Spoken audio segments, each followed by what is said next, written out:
Hello friends, welcome to the Sangam classes. दोस्तों, सामान्य अध्ययन की इस सीरीज को आगे बढ़ाते हुए आइए शुरुआत करते हैं और हम सब साथ मिलकर कुछ नया सीखते हैं। आइए दोस्तों, पहला क्वेश्चन देखा जाए। पृथ्वी पर दिन और रात होते हैं, इसका कारण बताना है आपको। ऑप्शन ये सही है, दैनिक गति के कारण। ऑप्शन आप पढ़ लेंगे, मैं क्वेश्चन और उसका जो आंसर है वो बताता चल रहा हूँ। अगला क्वेश्चन है, सबसे बड़ा ग्रह। आपको पता होगा बृहस्पति ग्रह जो है वो हमारा सबसे बड़ा ग्रह है। अगला क्वेश्चन है, सबसे छोटा ग्रह। सबसे छोटा ग्रह कौन सा है? बुध ग्रह सबसे छोटा ग्रह है। फटाफट अगला क्वेश्चन देखते हैं, अगुलहास धारा किस महासागर में बनती है? आपका ऑप्शन बी है हिंद महासागर। हिंद महासागर में अगुलहास जलधारा बनती है। अगला क्वेश्चन है, पृथ्वी का सबसे भीतरी भाग क्रोड किसका बना होता है? यह लोहा और निकिल का बना होता है। पृथ्वी का जो सबसे भीतरी भाग क्रोड है वो लोहा और निकिल का बना होता है। मैग्नीज के उत्पादन में भारत का दूसरा स्थान है, तो प्रथम स्थान कौन सा है? प्रथम स्थान किसका है? प्रथम स्थान रूसी संघ का है। ऑप्शन बी सही हो जाएगा। निम्नलिखित में से कौन देश कोयले का सबसे बड़ा उत्पादक देश है? आपका अमेरिका हो जाएगा। Option number C America. America कोयले का सबसे बड़ा उत्पादक देश है। फटाफट आगे बढ़ते हैं, अगला क्वेश्चन देखते हैं। 8 नंबर, इसमें किसको जापान का मैनचेस्टर कहा जाता है? आपका ऑप्शन है ओसाका, टोक्यो, नागासाकी और याकोहामा। आपका ऑप्शन ये सही हो जाएगा, ओसाका। ओसाका को जापान का मैनचेस्टर कहा जाता है। अगले क्वेश्चन की तरफ बढ़ते हैं और देखते हैं अगला क्वेश्चन क्या है।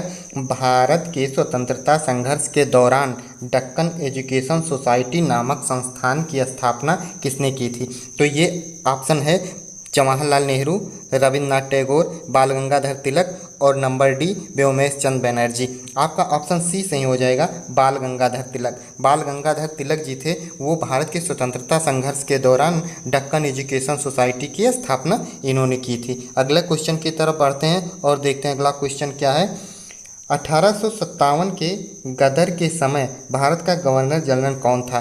क्या लॉर्ड कैनिंग था, नील आर्मस्ट्रांग, जॉन मथाई व अन्य? आपका ऑप्शन ये सही हो जाएगा, लॉर्ड कैनिंग।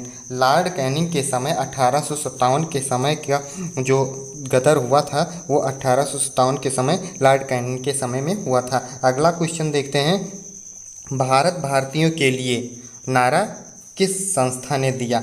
आपका ऑप्शन बी हो जाएगा, आर्य समाज ने दिया। विंध्याचल और सतपुड़ा पहाड़ियों के बीच होकर बहने वाली नदी कौन सी है? आपका ऑप्शन ये है, नर्मदा नदी। यह नदी विंध्याचल और सतपुड़ा पहाड़ियों के बीच से होकर बहती है। अगला क्वेश्चन देखते हैं, कुंडग्राम योम करवार कच्छ वनस्पति स्थान कहाँ स्थित है? यह हो जाएगा कर्नाटक राज्य में स्थित है। अगला क्वेश्चन आपका देखते हैं, भारत की प्रथम बहुउद्देशीय परियोजना किस नदी पर बनाई गई थी? यह दामोदर नदी पर बनाई गई थी। आपका ऑप्शन सी सही हो जाएगा। भारत में प्रथम स्थापित परमाणु संयंत्र कौन सा है? आपका ऑप्शन ये है, तारापुर परमाणु संयंत्र सही हो जाएगा। भारत का प्रथम स्थापित परमाणु संयंत्र है। यूनाइटेड किंगडम में शामिल है। आपका ऑप्शन ये है, इंग्लैंड तथा उत्तरी आयरलैंड। आपका ऑप्शन बी है, उत्तरी आयरलैंड तथा वेल्स। आपका ऑप्शन सी है, स्कॉटलैंड तथा वेल्स। आपका ऑप्शन डी है, ए और डी दोनों। आपका यहाँ पे सी होना चाहिए, ये और सी दोनों। तो उत्तर यही सही हो जाएगा, ये और सी दोनों। आगरा शहर किसने बसाया?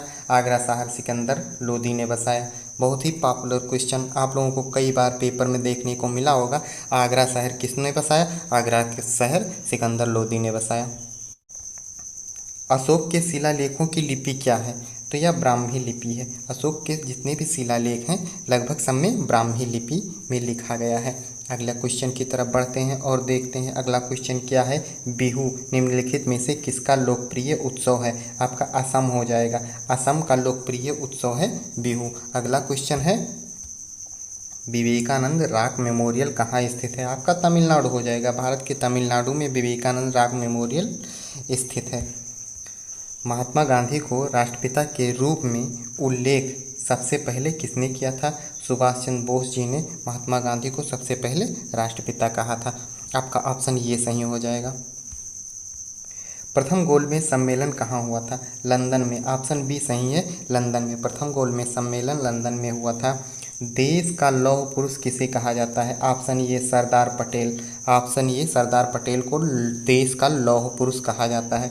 अगला क्वेश्चन है, महात्मा गांधी को अधनंगा फकीर किसने कहा था? सबसे इम्पॉर्टेंट क्वेश्चन है, अधनंगा फकीर किसने कहा था? Winston Churchill. ऑप्शन सी सही हो जाएगा, चर्चिल ने महात्मा गांधी को अधनंगा फकीर कहा था। अगले क्वेश्चन की तरफ बढ़ते हैं और देखते हैं, महात्मा गांधी निम्नलिखित में से किससे अधिक प्रभावित थे?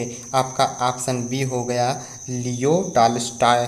लियो टॉल्स्टॉय जो थे, इनसे महात्मा गांधी अत्यधिक प्रभावित थे। पंजाब केसरी के नाम से विख्यात थे। कौन सा पुरुष ऐसा था, भारत का स्वतंत्रता संग्राम सेनानी कौन सा ऐसा था जो पंजाब केसरी के नाम से विख्यात था? वो थे लाला लाजपत राय। ऑप्शन डी आपका सही हो जाएगा। निम्नलिखित में से कौन सी गंगा की सहायक नदी नहीं है? आपको नहीं पे फोकस करना होगा। सोन है, गंडक है, कोसी है, ये तीनों गंगा की सहायक नदी हैं, लेकिन जो स्वर्णरेखा है, स्वर्णरेखा गंगा की सहायक नदी नहीं है। तो ऑप्शन ये आपका सही हो जाएगा, क्योंकि क्वेश्चन में नहीं पूछ रहा है, स्वर्णरेखा गंगा की सहायक नदी नहीं है। अगला क्वेश्चन देखते हैं, किस राज्य की सीमा चीन से जुड़ी हुई है? तो अरुणाचल प्रदेश जो है उसकी सीमा चीन से जुड़ी हुई है। अगला क्वेश्चन आपका देखते हैं, इसमें डी ऑप्शन आप सही हो जाएगा। कितने वर्ष के पश्चात राष्ट्रीय जनगणना होती है? 10 वर्ष के पश्चात राष्ट्रीय जनगणना होती है। अभी 2011 में हुई थी, इसके बाद सीधे 2021 में होगी। अगला क्वेश्चन, काजीरंगा राष्ट्रीय पार्क स्थित है असम में। ऑपरेशन फ्लड से संबंधित है। ऑपरेशन फ्लड से संबंधित है डेयरी विकास। आपका ऑप्शन सी भी सही हो सकता था, लेकिन कब? जब ये दूध का उत्पादन यहाँ पे होता, आयात की जगह उत्पादन होता, ऑप्शन सी सही हो जाता है। लेकिन इसमें सबसे बेटर ऑप्शन है ऑप्शन डी, डेयरी विकास। ऑपरेशन फ्लड डेयरी विकास से संबंधित है। अगले क्वेश्चन की तरफ बढ़ते हैं, धान की खेती के लिए उत्तम मिट्टी कौन सी होती है? आपकी दोमट मिट्टी जो है वो धान की खेती के लिए सबसे उत्तम मिट्टी होती है। कौन से भारतीय शहर हैवी इलेक्ट्रिक्स से संबंधित हैं? आपका भोपाल हो जाएगा। ऑप्शन सी सही है। अगला क्वेश्चन, राणा प्रताप सागर संबंधित है। क्या यह सौर ऊर्जा से संबंधित है? क्या सिंचाई से संबंधित है? क्या नाभिकीय ऊर्जा से संबंधित है? क्या जल विद्युत से संबंधित है? जी हाँ, जल विद्युत से संबंधित है। ऑप्शन डी सही हो जाएगा। राणा प्रताप सागर जल विद्युत से संबंधित है। अगला क्वेश्चन, पृथ्वी और सूर्य के बीच अधिकतम दूरी किस तिथि को होती है? ऑप्शन सी 4 जुलाई सही हो जाएगा। पृथ्वी और सूर्य के बीच की अधिकतम दूरी 4 जुलाई को होती है। अगला क्वेश्चन है, गायत्री मंत्र किस पुस्तक से लिया गया? ऑप्शन ये आपका सही हो जाएगा, ऋग्वेद से लिया गया है। अगला क्वेश्चन, हिंदी किस लिपि में लिखी जाती है? ऑप्शन सी देवनागरी लिपि। आपका देवनागरी लिपि सही हो जाएगा, ऑप्शन सी। ब्राह्मी लिपि को किसने स्पष्ट किया? जेम्स प्रिंसेप जो थे, इन्होंने ब्राह्मी लिपि को स्पष्ट किया। Investor protection fund, investor protection fund किस संस्था ने स्थापित किया? आपका सेबी हो जाएगा। जो ऑप्शन है सी वो सही हो जाएगा, सेबी ने। इन्वेस्टर प्रोटेक्शन फंड की स्थापना सेबी ने की।